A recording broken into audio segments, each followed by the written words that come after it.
Hey everybody, welcome back to the channel. Today's preparedness tip is a super important one, and it's kind of one we just take for granted, I think, especially if you have a property that you're constantly doing work on, if a small homestead or you just have some backyard chickens and a small garden. You probably have quite a few of these items, but I would encourage you to get more and then put them in a bag or put them in a tote and don't touch them. So we are talking about gloves, all different kinds of gloves. So these guys are just the basic cheapo uh, nitrite or whatever they're made out of. So this is a Boss Black. I don't even know where I got these from. But regardless, they tend to come in like a 6, 10, or 12 pack, something along those lines. And um, you'll go through these pretty quick. Obviously, if you have experience using garden gloves and things, you know how rapidly these things can, get tore up. But the nice thing about these is they can get wet and still give you grip, and they'll dry out extremely fast. So I would certainly recommend like 12 brand new pairs of these for each adult or teenager in your family or whoever's on your property, and then just putting them away. Don't even touch them. So we're coming now, it's basically the end of any growing season, so you might be able to find deals on these guys right now. People trying to offload, especially on Amazon, they don't want to carry or be paying Amazon warehouse fees through the winter on garden gloves. So check those. And the quality of these, I mean, read reviews. It doesn't. I don't think there's a huge disparity between quality on these. I think they all are just what they are. So definitely get those. Next is a slight upgrade. So this would be something. These are Vigos. Again, they're not great. They're going to wear out. So I wore through the finger on this side.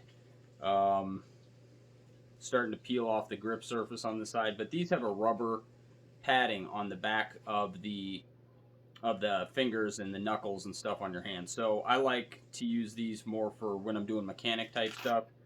So if you've got it on and you're wrenching on a socket or something like this, and then that socket gives way, or you slip and then you crunch your knuckles on the underside of some steel piece of frame to a vehicle or something, and it hurts. I mean, it does. It's really annoying. So these help alleviate that, and they have decent fingers. But again, you're probably going to find these in like 3 or 4 packs.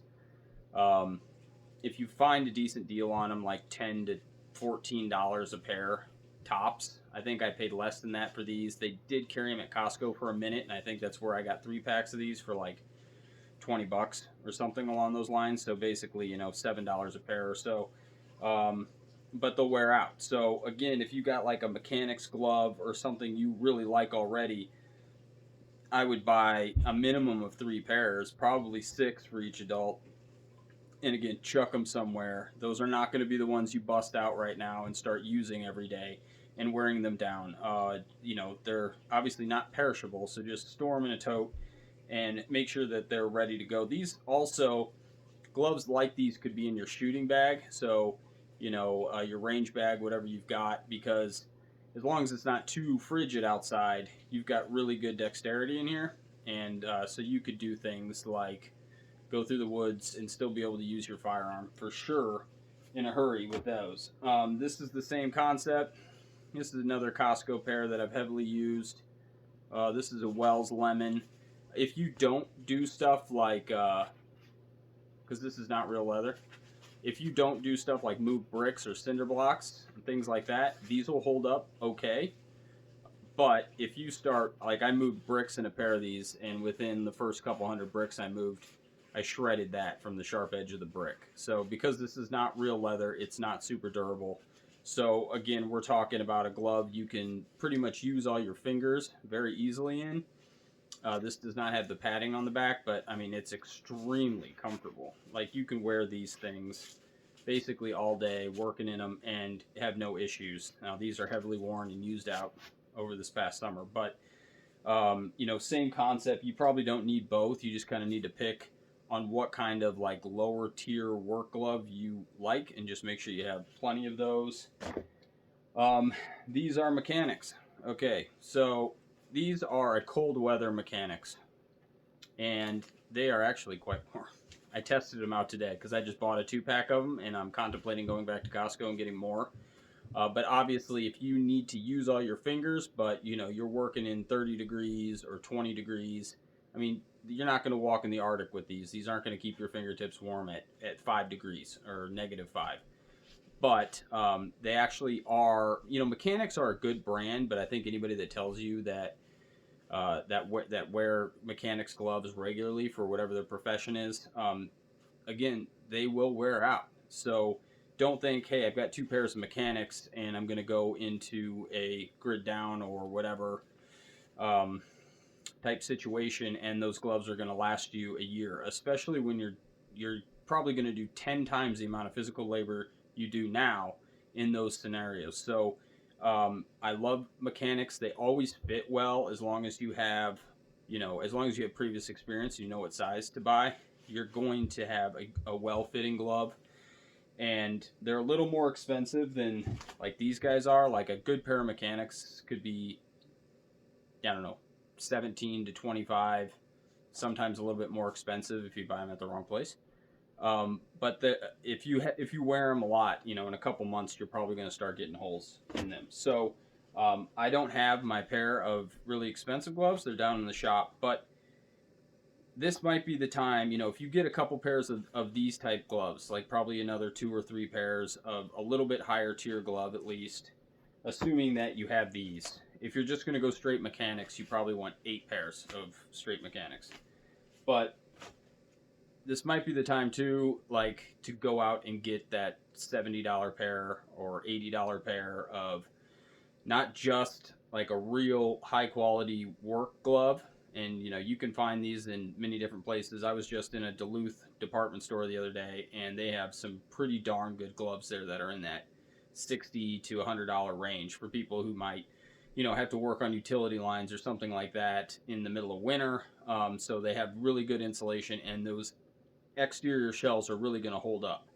Now, you kind of need all these different tiers because you don't want to be taking your $80 pair of really nice, durable, strong gloves and then going down to the garden and getting them wet and getting them dry and getting them dirty and end up cracking them and ruining that exterior surface they have on them.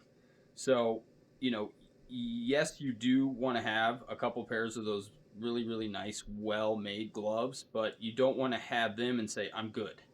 Because you want these crappy gloves, right? Because you still want to cover your hands, but you want to be able to play in the dirt, hose them off, let them dry, and then, rinse and repeat every time you're doing chores or something like that when the weather's not that cold. Things you might snag, tear, cut, get filthy. You want to just have these almost disposable type gloves for those projects. Don't wear the gloves like if you need to do a patrol or something like that. You want those gloves clean, dry, ready to go, in good condition. So if you've got to be outside and it's 10 degrees out, you can go 6 hours or whatever and have comfortable hands, because you don't want to be having freezing digits now, especially now that winter's come along. Even when you're out chopping wood, I mean, that could be a really long process. And so, if that's something you're going to have to be doing, have a set pair of gloves for activities like that are probably a little bit better suited to the cold environment, and you keep those nice and keep those separate from some of those more mundane, dirty tasks that you might do around the property. So with that, I think I've gone long enough on this. I apologize I missed yesterday. I don't know what kind of critter I got, but I was tore up, so I was not feeling very good at all. I couldn't think or anything. So I know what it was from, actually, but that's a topic for a different video. So actually, maybe I'll get to that tonight, probably tomorrow. So that is my preparedness tip of the day. I appreciate you stopping by, and we'll talk to you again soon.